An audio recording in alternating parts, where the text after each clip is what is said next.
Pada kesempatan pagi hari ini, karena kita dari lembaga dakwah, barangkali concern kita kita ingin mengetahui bagaimana perkembangan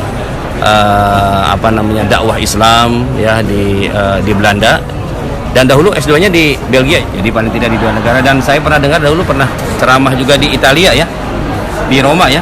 Ya, itu diminta ngisi tips sholat Idul Adha di KBRI Roma. Baik. Nah, itu barangkali yang ingin kita tanyakan, bagaimana perkembangan dakwah Islam di Belanda, Belgia, dan Eropa pada umumnya dah. Dan kemudian kedua adalah dan bagaimana kondisi Nahdlatul Ulama di sana. Silakan barangkali. Ya. Baik, terima kasih. Jadi secara umum dakwah Islam di Eropa Barat, terutama di Belanda, di Belgia, saat ini berkembang dengan baik, dan kalau di Belanda sebetulnya gerakan Islam atau Islam itu selama ini memang dicirikan oleh komunitas imigran yang sudah lama menetap di Belanda atau di Jerman, terutama dari Maroko dan dari Turki dan dari negara-negara Mediterania yang lain. Tapi kalau di Belanda sendiri dan di Belgia sendiri memang mayoritas adalah imigran yang sudah kemudian 1, 2, 3 generasi di sana, yaitu Maroko dan Turki. Nah, masing-masing dari mereka membawa kecenderungan pemikiran madhabnya sendiri. Misalnya dari Maroko atau dari Turki dulu misalnya adalah Hanafi, dan kemudian dari Maroko itu Maliki. Tetapi ada kecenderungan ya yang lebih, menurut saya ini pengamatan saya yang mungkin bisa jadi salah, untuk Turki itu lebih solid. Jadi mereka memang lebih solid memegangi terutama generasi mudanya madhab Hanafi. Sementara yang dari Maroko banyak sekali, bukan banyak sekali itu saya tidak tahu presentasinya berapa eksaknya, tetapi secara lahir itu banyak memang anak muda yang sudah mulai terpengaruh paham Salafi, Wahabi. Itu kenapa? Karena ini berdasarkan diskusi saya dengan teman saya yang memang studinya studi Islam dan antropologi begitu di Belanda. Karena memang generasi pertama imigran yang datang dari Maroko ke Belanda adalah mohon maaf orang-orang yang latar belakangnya tidak terlalu terdidik gitu.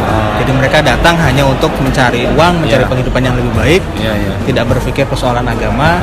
Cuman kemudian ketika mereka sudah mulai mapan dan generasi kedua, ketiga anak mudanya sudah mulai lahir, berkembang, mereka ingin mencari gitu. Tapi mereka tidak punya basic, tidak punya. Jadi kehilangan keterikatan pada akar-akar keberagaman mereka gitu. Padahal Maroko kan basis Sufi kan di sana kan? Iya, itu yang menarik gitu. Menarik dalam artian padahal Maroko tuh basisnya Thoriqoh gitu ya, basisnya madhab Ahlussunnah wal Jamaah misalnya, tetapi generasi mudanya di Belanda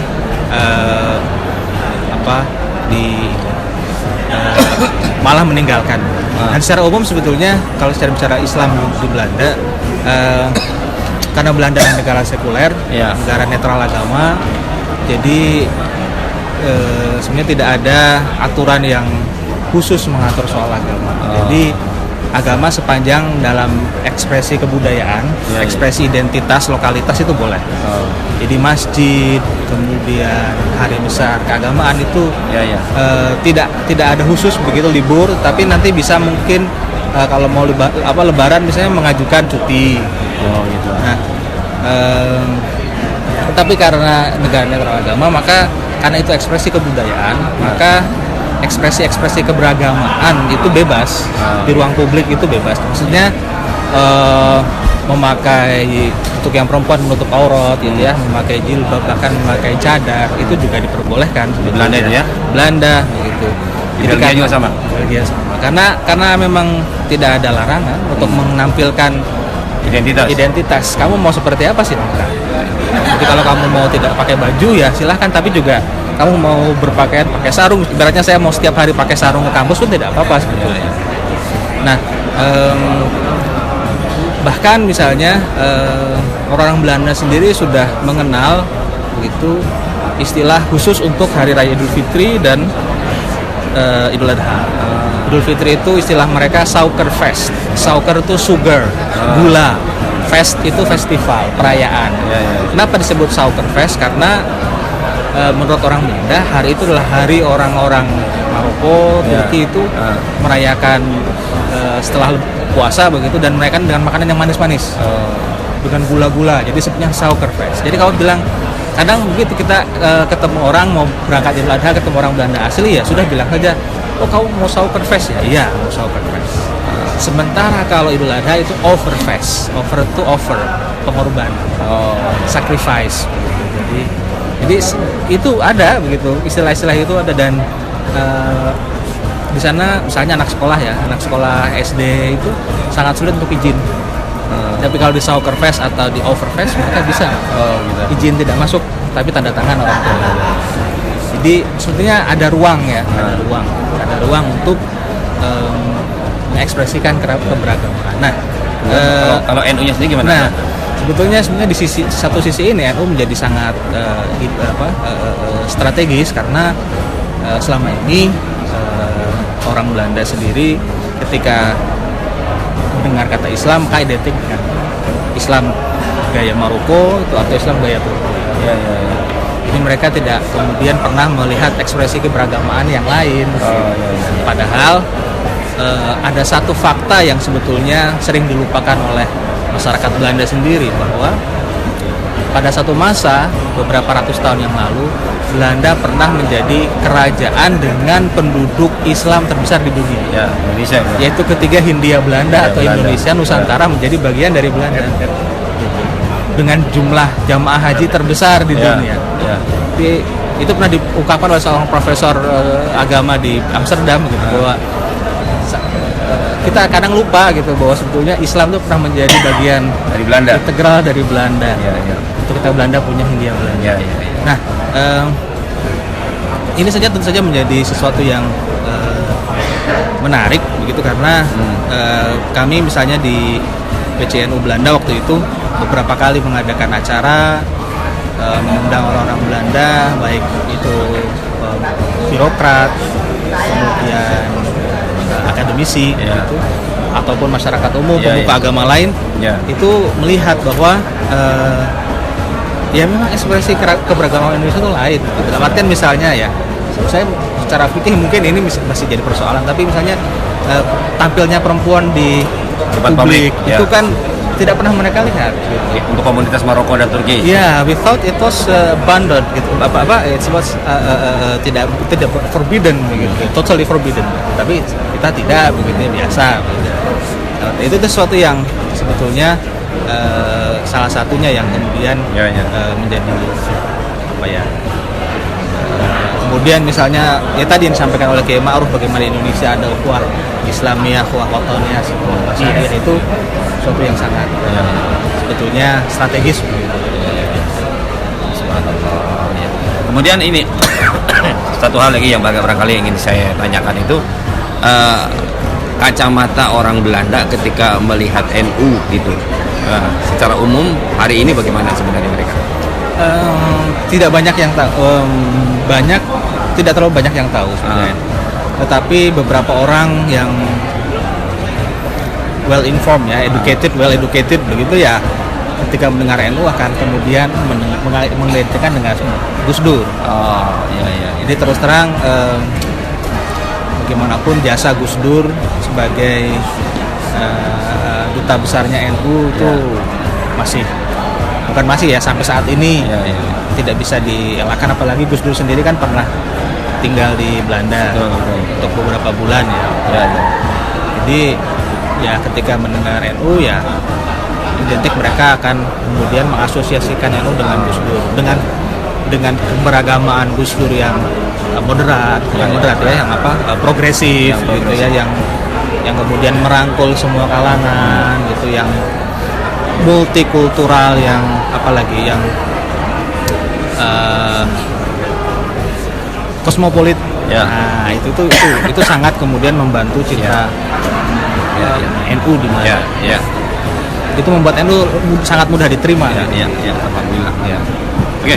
Satu lagi barangkali Pak Farizal ini tentang apa namanya, bagaimana barangkali pemikiran dari Pak Farizal tentang perkembangan generasi milenial dan generasi Z ini hari ini yang seperti itu bentuknya, dan ini bagaimana kira-kira dakwah gitu ya yang bisa menyentuh mereka sehingga mereka betul-betul apa namanya, cinta kepada NU itu loh. Jadi sebelum ke NU barangkali mereka mau menerima pemahaman aswaja gitu, karena saya lihat kan orang-orang generasi Z ini mereka lebih simpel ya, memahami sesuatu lebih simpel. Jadi ketika mereka tidak bisa mengenal Al-Quran dalam pengertian tafsirnya, ya mereka cuma mengambil berbagai hal yang gampang saja mereka terima dari tarjamah atau dari berbagai hal yang ada di media sosial. Itu kira-kira bagaimana tanggapan Pak Farizal ini?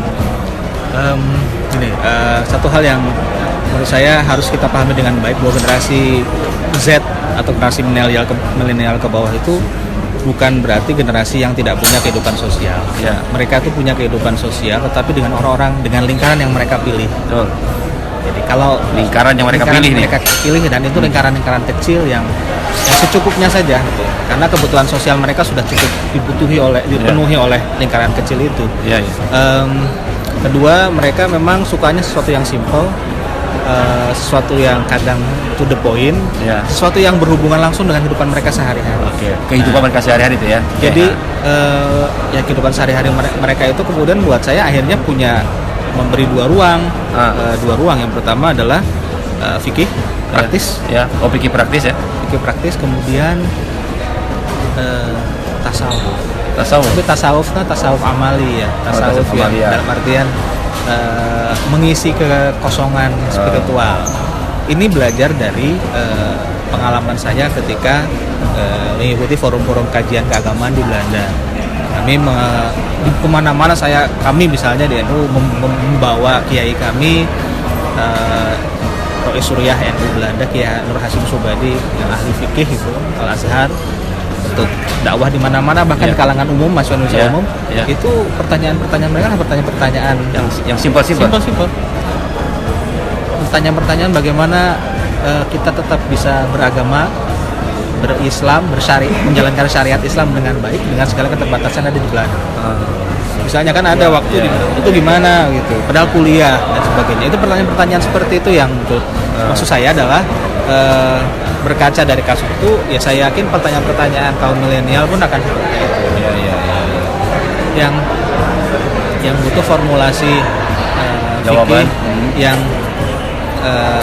lihat saja kalau kita misalnya googling hukum apa begitu, maka yang keluar pertama kan adalah dulu ya beberapa tahun yang lalu itu jawaban-jawaban yang muncul dari website-websitenya mereka yang sebelah itu. Minhum lah. Ya. Nah, makanya sekarang saya bisa paham begitu bahwa teman-teman NU online, teman-teman NU yang mengelola website yang secara kultural NU lah ya, kayak alif.id, kayak islami.co itu atau dakwah NU atau sebagainya itu ya itu hukum sholat di kendaraan dan sebagainya itu dengan kata kunci yang sesederhana mungkin, ya itu karena ingin ya biar dijadikan sebagai referensi. Tapi alhamdulillah sebetulnya beberapa begini teman-teman milenial yang bukan NU tapi cenderung moderat, cenderung bukan dalam artian ingin beragama dengan santai ya, bukan ya, tapi ingin mengedepankan tanda kutip akal sehat dalam beragama gitu. Itu referensinya NU, referensi ke NU sebetulnya. Mereka sangat takzim lah pada kiai-kiai NU. Jadi sebetulnya ini peluang sebetulnya untuk dakwah NU untuk bisa kemudian diterima generasi milenial. Baik, terima kasih Pak Farizal atas waktunya ya, jawaban-jawabannya. Mudah-mudahan ini jadi bekal kita, Ustaz ya.